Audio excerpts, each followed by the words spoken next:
Ito naman ang ating pangatlong breeder. Blue pallid at saka gray pallid. Yung kanila namang progenies. Tingnan natin.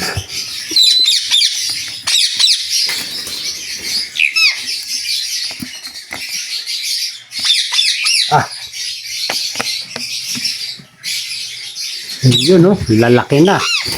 Malapit na yung mawala ito. For viewing only muna to mga kabi. Blue pallid at saka dalawang gray pallid. May ilap to. Kasi hindi sila hand feed. Ano to? Parents race to. Kawawa naman yung bunso. Ayun, no? Mga red ayan. Okay. Ito na yung parents nila.